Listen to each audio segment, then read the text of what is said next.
Bonjour à tous, j'espère que vous allez bien. L'objet de ce webinaire aujourd'hui, c'est l'imposition pour les revenus financiers en Israël. On va faire le distinguo sur pendant les 10 ans et après les 10 ans de Aliyah. Donc tout d'abord, il faut une petite présentation, comme d'habitude. Donc le cabinet Cédré Natco, on est expert comptable en Israël, fiscaliste. On a un cabinet à Tel Aviv et à Jérusalem. On est spécialisé dans la comptabilité et la fiscalité israélienne, française et anglaise. Et puis voilà, là vous avez les coordonnées du cabinet s'il y a besoin de nous contacter. Euh, le petit tour de ce qu'on va voir aujourd'hui. Donc, comme je l'ai dit, le sujet, c'est les revenus financiers en Israël. Pendant les 10 ans, on va vérifier l'imposition en cas d'activité commerciale, par exemple, l'imposition sur les revenus en shekel.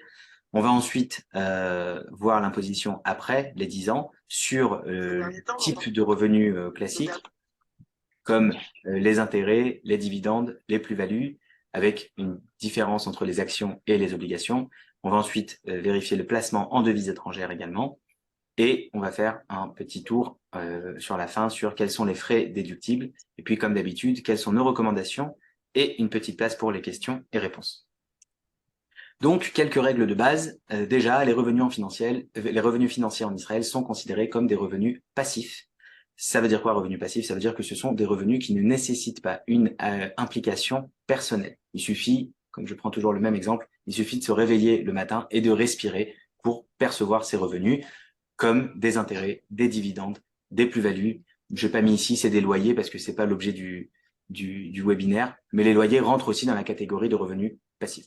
Dans la catégorie des revenus passifs, il faut donc bien comprendre que on a une vraie distinction qui est faite dans la loi israélienne sur les revenus financiers.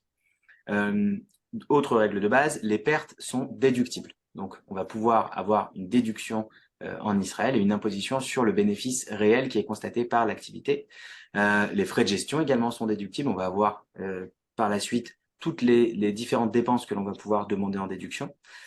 Et comme c'est marqué ici, l'imposition est appliquée sur le revenu après des pertes, sur le revenu fiscal imposable. Également très important de comprendre cette notion, si vous avez moins de 60 ans, l'imposition sur le revenu passif en Israël est de 25%, c'est un taux fixe. Je répète, si vous avez moins de 60 ans, l'imposition c'est 25%. Si vous avez plus de 60 ans, c'est jusqu'à 25%, c'est-à-dire que c'est plafonné à 25%. Et la banque, comme elle ne connaît pas vos autres types de revenus, elle va automatiquement déduire 25% à la source, elle va prélever 25% d'impôt à la source. Ce prélèvement automatique réalisé par la banque va nous donner la possibilité d'aller très souvent faire de l'optimisation fiscale sur votre imposition sur les revenus financiers. Donc je répète, il y a une vérification, il y a une distinction entre l'âge de la personne qui perçoit les revenus financiers si la personne a plus de 60 ans ou moins de 60 ans. Pendant les 10 ans, on le sait tous, les revenus passifs générés à l'étranger pendant les 10 ans sont exonérés. Donc, à partir du moment où vous avez des titres, des actions, des obligations, des coupons, des dividendes de votre société à l'étranger, etc., tout ça, c'est exonéré pendant les 10 ans. Ça peut, je précise, même si c'est géré par une banque israélienne, dans une banque israélienne, vous avez un compte bancaire à la Discount, à la Leumi, à la Mizrahi, peu importe, vous gérez depuis là-bas votre portefeuille d'actions, même si c'est une banque israélienne qui va gérer vos actifs, étant donné que le sous-jacent, le produit en lui-même, est un revenu, est un titre étranger, la source du revenu est étrangère, et donc vous êtes exonéré pendant 10 ans. Je précise également que si vous avez des placements en devises étrangères, donc des comptes à terme en devises étrangères, à ce moment-là, l'exonération est valable pendant 20 ans et non pas 10 ans. Donc on sait qu'en ce moment, le dollar est très rémunérateur. Si vous avez fait des placements en devises en dollars, simplement, vous avez placé de l'argent et vous êtes rémunéré en dollars, vous avez la possibilité d'étendre votre protection, votre exonération fiscale sur une période de 20 ans au lieu de 10 ans. Pour les titres israéliens, il y a une imposition en Israël, même si vous êtes au Lechadash, même pendant vos 10 ans. Donc, si vous avez des titres israéliens, des actions israéliennes à la bourse, vous êtes imposé là-dessus, selon le même critère qu'on a vu, soit 25% si vous avez moins de 60 ans, soit jusqu'à 25% si vous avez plus de 60 ans. Très souvent, nous, on a des clients qui vont placer dans des coopératives, des fonds de placement, notamment sur le gaz avec tous les projets Léviathan, Tamar, etc., qu'il y a Baruch Hashem en Israël. Donc, dans ces cas-là, bien vérifier, puisque ce sont des produits israéliens, ou en tout cas marketés Israël. Du coup, c'est imposable même pendant vos 10 ans. Donc, peu importe si vous êtes au Hadash ou pas, vous êtes imposé là-dessus. Très souvent, il va y avoir un prélèvement à la source qui est réalisé par soit la banque qui accompagne le projet, soit le fonds de placement qui va accompagner le projet. Et là aussi, faites bien attention en fait, quel est le taux qui vous a été appliqué? Est-ce que c'est 25%? Parfois, moi, je vois des taux qui sont appliqués à 50%, ce qu'on appelle le mas shuli. C'est le taux maximal d'imposition en Israël. Dans certains cas, le prélèvement à la source ne répond pas du tout aux critères de l'imposition. Donc, faites bien attention. Si vous avez de ce type de placement, prenez contact avec un expert comptable parce que ça vaut le coup de vérifier. On peut récupérer des sommes assez importantes ou bien constater des dépenses, enfin des pertes assez importantes. On va y revenir un peu plus tard. Je précise juste, à part le fait que la banque ne connaît pas vos autres revenus, la banque souvent ne connaît pas aussi ce système d'imposition. Que les plus de 60 ans peuvent avoir une imposition qui est inférieure à 25%. C'est-à-dire la banque, elle, fait rentrer automatiquement la date de votre Théouda Tollé dans son registre et les impôts sont imposés automatiquement. Donc la banquière en elle-même, souvent c'est pas intentionnel de leur part, c'est qu'ils ne connaissent pas ce système. Donc c'est pour ça que c'est très important vraiment, comme l'a dit Nathaniel, de bien vérifier avec votre expert comptable. Tout à fait. Mais ça, on va y revenir après justement sur le problème de non-distinction de la part de la banque. Faites attention également pendant les 10 ans de ne pas être requalifié comme une activité commerciale. Une activité commerciale, c'est une activité qui peut être dans ce cas-là imposée, même si les titres, ou en tout cas les sous-jacents, sont des titres étrangers.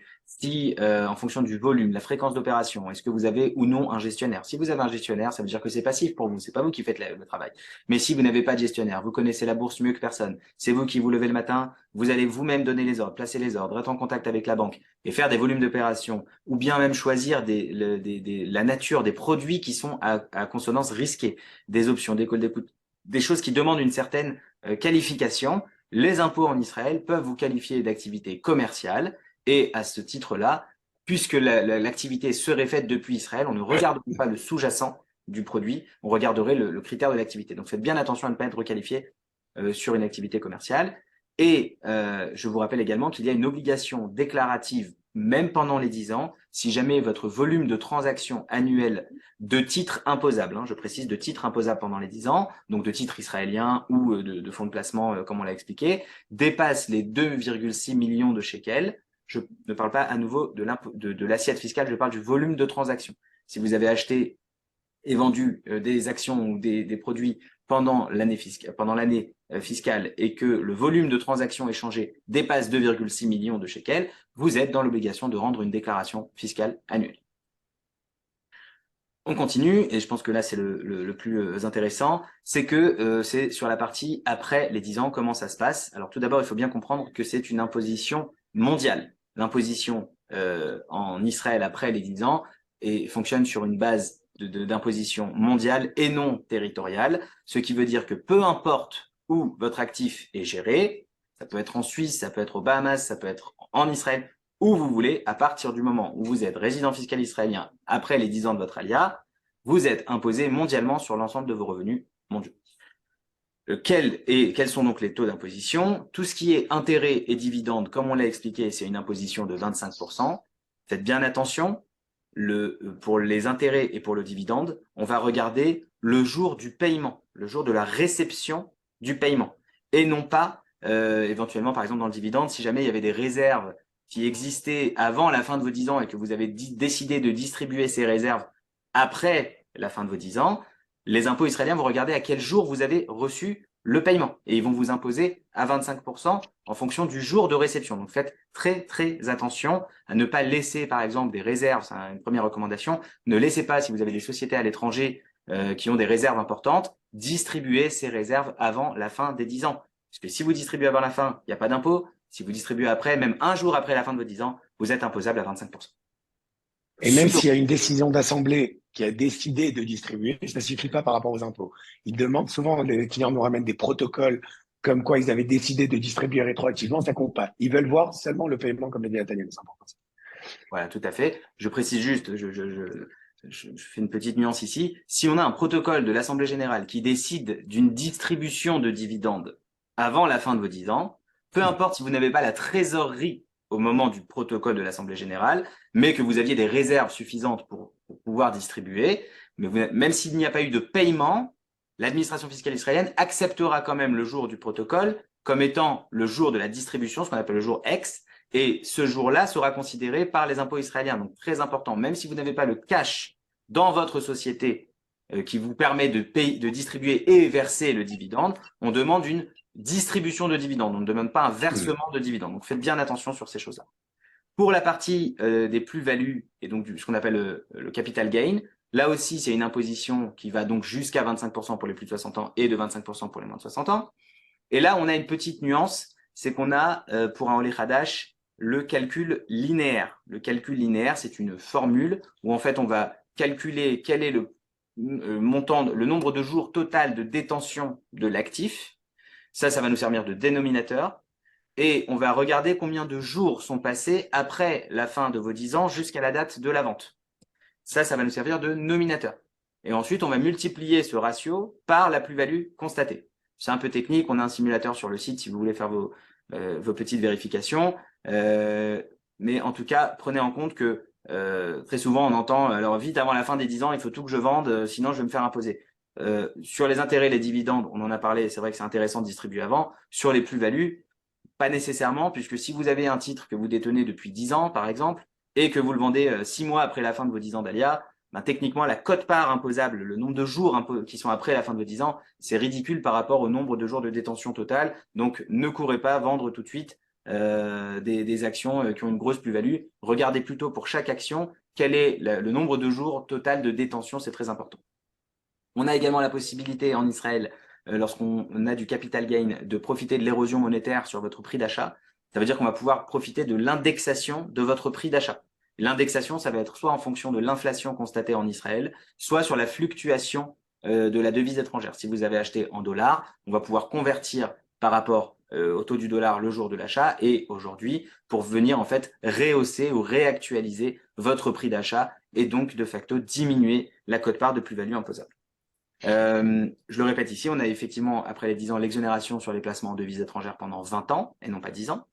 Et s'il y a, après les 10 ans, des impôts qui sont prélevés à la source, je pense souvent, par exemple, les comptes bancaires en Suisse qui sont gérés en Suisse, il y a très souvent des prélèvements à la source qu'on appelle withholding tax qui figurent dans votre tax return annuel, dans votre rapport fiscal annuel qui est envoyé par votre banque, Pictet, Rothschild, Julius Baer, peu importe. Vous allez avoir là-bas une section qui est withholding tax. Cette section d'impôts prélevés à l'étranger, il faut aller vérifier quel est le pays qui a prélevé à l'étranger et ensuite consulter un fiscaliste en Israël ou un expert comptable pour en fait vérifier si jamais la convention fiscale entre Israël et le pays concerné permet une déduction totale de l'impôt qui a été payé à l'étranger ou prélevé à l'étranger, ou bien une impôt partielle. Je pense notamment à la Suisse, où il y a une déduction seulement de 2/3 de l'impôt qui est prélevé à la source et non pas de 100%. Quels sont les frais reconnus et les dépenses déductibles? Comme on l'a dit, on est imposé sur le bénéfice réel et non pas sur le chiffre d'affaires qui est réalisé dans cette activité. Donc là, j'ai mis quelques exemples les plus courants. Frais de gestion de votre gestionnaire, évidemment, ça va être le frais principal. Les frais bancaires, donc la tenue de compte, frais d'opération, transactions. Les frais de déplacement sur site. Alors, là, je précise, si par exemple vous investissez dans une mine d'or en Argentine et que vous devez prendre l'avion régulièrement pour vous rendre, vérifier, constater les évolutions et l'avancement du projet, vous avez le droit de reconnaître comme une dépense le billet d'avion et les frais d'hébergement sur place. Si vous allez vous avez un gestionnaire à Genève et que vous avez besoin de faire le point avec lui une fois par an, vous pouvez faire passer le billet d'avion et l'hébergement sur place pour aller vous être posé avec votre gestionnaire à Genève, à Lausanne, à Zurich, peu importe.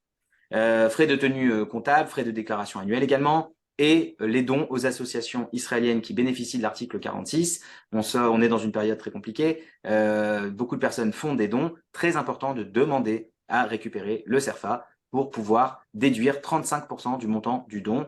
Et je précise que même si vous êtes encore dans la période de vos 10 ans, les dons en Israël peuvent se conserver sur une période de 3 ans. Donc si vous terminez vos 10 ans, par exemple en 2025, 23, 24, 25, peu importe, à ce moment-là, les dons que vous avez faits en 23 peuvent être reconnus soit en 23, si vous avez de l'imposition, soit en 24, soit en 25, et ainsi de suite. Donc très important, je sais qu'il y a beaucoup de personnes qui ont aidé les Khayalim récemment, demandez bien à obtenir un CERFA de la part de l'association à laquelle vous avez donné pour pouvoir soit utiliser maintenant cette déduction, soit pouvoir la reconnaître sur 24 et 25. Comme le disait Nathanaël tout à l'heure, la banque n'est pas autorisée à compenser une perte des années précédentes en Israël, c'est interdit. Donc si vous avez une perte on y a un formulaire que les banques donnent en Israël, c'est le formulaire 867, le Tofes Shmonamot Shishim Besheva. Et dans ce formulaire, la banque doit reporter et lister l'ensemble des pertes qu'une personne a eues dans son exploitation financière. Et la banque n'a pas le droit d'utiliser ces pertes-là sur les années suivantes. Cette compensation, cette déduction ne peut être faite que dans le cadre d'une déclaration fiscale annuelle présentée par un expert comptable. Donc la banque en elle-même, même si vous avez fini l'année précédente avec 3 millions de shekels de pertes et que vous démarrez l'année en cours avec un bénéfice ou un intérêt de 200 000 shekels, la banque va vous prélever à la source 25% sur cette réception dans l'année en cours. Elle ne va pas tenir compte des déductions que vous aviez et des reports que vous aviez les années précédentes. Pourquoi? Eh bien simplement parce que la banque n'a pas une vision globale sur l'ensemble de vos revenus. La banque ne sait pas contre quoi vous avez potentiellement déduit déjà ces pertes et donc elle ne va pas prendre le risque de venir utiliser des pertes qui auraient peut-être déjà été utilisées précédemment. Donc très important, conservez bien les 867, demandez-les chaque année à toutes les banques dans lesquelles vous avez des placements en Israël, demandez le rapport de taxes annuelles si vous avez des banques à l'étranger et très important, conservez une trace à chaque fois de ces 867 parce qu'à l'intérieur, vous avez des pertes et ces pertes ne vont pas passer d'une année à l'autre. Elles ne peuvent passer d'une année à l'autre que dans le cadre du dépôt d'une déclaration fiscale annuelle. Un autre élément très important que me faisait remarquer Nathanaël, c'est que lorsqu'on a une perte en capital, donc un loss in capital, on va avoir une possibilité de déduire cette perte contre une plus-value immobilière en Israël. Donc si vous avez perdu, comme beaucoup de personnes, en 2021, 2022, en 2021 c'était une bonne année, mais en 2022, vous avez eu des pertes sur le marché boursier et qu'en parallèle, vous avez eu ou vous allez vendre un bien immobilier en Israël avec une plus-value importante, la plus-value normalement immobilière en Israël, elle est taxée à 25%. N'oubliez pas de constater la perte que vous avez eue sur le marché boursier pour ensuite venir déduire cette perte-là dans le cadre d'une déclaration qui est transmise aux autorités fiscales israéliennes. Vous allez pouvoir récupérer 25% sur le montant de votre perte déduit contre la plus-value immobilière. C'est très important. C'est pas automatique. La banque ne vous fera pas cette déduction. Donc, si vous avez ou vous comptez faire une plus-value immobilière, vérifiez bien si dans les 6 années précédentes, vous n'avez pas une perte en capital que vous auriez pu demander à reporter et donc à utiliser contre la déduction de votre plus-value immobilière. Nos recommandations. Alors attendez, là il y a une petite coquille avec la photo, donc on va l'enlever, c'est plus simple. Voilà. Nos recommandations ici, déclaration de patrimoine préventif l'année qui précède la fin de vos 10 ans, c'est très important. On revient là-dessus très souvent. Lorsque vous allez terminer vos 10 ans, faites une déclaration patrimoine préventive qui prend l'ensemble de vos actifs mondiaux et faites-la viser par un expert comptable. Nous, au cabinet, on propose ce genre de service. Tout simplement pourquoi? Parce que les impôts en Israël, ils ne vous connaissent pas. Ils n'ont pas de visibilité sur votre dossier ou sur vos revenus mondiaux pendant les 10 ans, avant vos 10 ans. Eux, ils vont vous connaître seulement après la fin de vos 10 ans. Et donc, quand ils vont, entre guillemets, constater que vous avez un patrimoine important et que vous n'avez pas de base pour prouver quelle était la valeur patrimoniale le jour de votre alia et la fin de vos 10 ans, ils ont une possibilité de venir vous taxer sur l'ensemble du patrimoine. Et après, la charge de preuve, elle est inversée. C'est vous qui allez devoir prouver que ce patrimoine existait, qu'il provenait d'une activité réalisée en dehors d'Israël ou bien avant même votre alia. À partir du moment où vous venez prêt, vous dites voilà, j'ai terminé mes 10 ans, voilà le patrimoine que j'avais à l'époque. À partir de là, vous pouvez, si j'ai plus de patrimoine, vous pouvez me poser des questions sur le surplus, mais vous pouvez pas me demander des questions sur ce que j'avais déjà constaté à la fin des 10 ans. On a déjà fait 90% du travail vis-à-vis de l'administration fiscale. Et comme vous le savez, on le répète ici très souvent, à la fin des 10 ans, les impôts viennent. Les impôts vous envoient un contrôle 1 an, 2 ans après. Ils viennent, ils attendent ça. Tout est noté dans leur système informatique. Ils savent exactement quand s'adresser à vous. Pendant les 10 ans, c'est quand vous faites plusieurs voyages à l'étranger, ils ne savent pas exactement quelle est votre activité. Mais surtout, après les 10 ans, il faut bien vérifier et bien se préparer à des éventuelles questions qui peuvent venir. Et ça, c'est Euh, une règle ça, c'est une règle à retenir toujours avec les impôts en Israël. C'est que lorsqu'on ne fait rien, c'est à vous de prouver, mais lorsqu'on fait, c'est à eux de prouver que ce que vous avez fait n'est pas bien. Azak. Donc, d'où la nécessité vraiment d'anticiper une demande des impôts et de leur montrer qu'une déclaration de patrimoine préventif a été établie de bonne foi devant expert comptable, qui a été signée à la fin des 10 ans. Donc ça, c'est vraiment une astuce que dans énormément de cas, c'est des choses à faire. Même lorsque des personnes doivent monter des trusts ou faire quelle que soit l'opération, c'est toujours bien d'anticiper et de faire quelque chose pour que ce soit les impôts qui aient à prouver que ce que vous avez dit n'est pas vrai et pas le contraire. Bravo. Euh, on en parle aussi assez souvent, pardon. Essayez de constater, de vérifier si jamais vous avez une possibilité de décaler la date de votre installation fiscale en Israël. Rappelez-vous que les 10 ans démarrent techniquement le jour de votre alia, mais s'il y a un décalage entre le jour où vous avez pris la nationalité, vous avez obtenu la Théoudat Olé, et le jour où vous êtes vraiment venu vous installer fiscalement en Israël, s'il y a une période, 1 an, 2 ans, 3 ans, 10 ans peut-être, de décalage, sachez qu'il existe des possibilités pour repousser officiellement la date de prise d'effet des 10 ans et donc la fin des 10 ans qui va découler de cette date-là. Donc, vous avez compris qu'après les 10 ans, on est imposé à 25% sur l'ensemble de ses revenus mondiaux. Décaler et reporter les 10 ans peut, dans certains cas, faire des grosses économies. Important de constater et reporter les pertes. Une perte non déclarée est une perte perdue. Comme je vous le répète, les banques ne font pas de report automatiquement. Les banques vous envoient un rapport annuel. C'est à votre charge d'aller reporter et faire constater cette perte par les impôts en Israël. Si vous avez déposé une déclaration fiscale où à l'intérieur, c'est noté que vous aviez une perte, le compteur démarre, les impôts ont 4 ans pour venir potentiellement contrôler cette perte. S'ils ne viennent pas, cette perte, elle est acquise. D'accord? Si vous n'avez pas constaté la perte, vous n'avez pas la possibilité de l'utiliser. Autre chose qu'on a remarqué, il n'y a pas de déduction entre les banques, et je vais même aller plus loin, il n'y a pas de déduction même au sein de la même banque. Ça veut dire quoi? Ça veut dire que si vous avez 3 comptes bancaires, un à la Leumi, un à la Poalim, un à la Discount, les banques ne se parlent pas entre elles. Si dans la Leumi, vous avez des pertes et à la Discount, vous avez des gros gains, la Discount, ils vont prélever 25% à la source parce qu'ils ne savent pas ce que vous avez, et la Leumi, ils vont vous donner la perte et libre à vous d'aller ensuite faire la déduction et la compensation annuelle. Je vais même aller un petit peu plus loin. À la Leumi, vous avez 3 comptes, un compte positif, 2 comptes négatifs. La Leumi ne va pas aller faire le distinguo et faire le cumul des 3, même si c'est géré dans la même banque. Un compte bancaire est un client distinct, même si vous avez 3 comptes rattachés à la même personne, chaque compte est séparément traité par la banque. Et donc, faites bien attention, il n'y a pas de communication et de déduction automatique par la banque. Euh, des choses qui reviennent très souvent, je sais qu'il y a beaucoup de personnes qui détiennent des actions américaines. Faites bien attention à la succession aux États-Unis. Rappelez-vous que si vous détenez des actions américaines d'une valeur de plus de 60 000 dollars, il y a ce qu'on appelle un massisavon, un impôt sur la succession à payer aux États-Unis. Donc faites bien attention à ça. Si dans votre portefeuille, vous avez des actions ou des titres américains d'une valeur de plus de 60 000 dollars, lo allez-nous, mais le jour où vous atteignez vos 120 ans, eh bien, il y a un impôt sur la succession à faire. Il y a des options et des opérations à faire pour éviter cet impôt. N'hésitez pas à nous contacter si vous êtes concerné.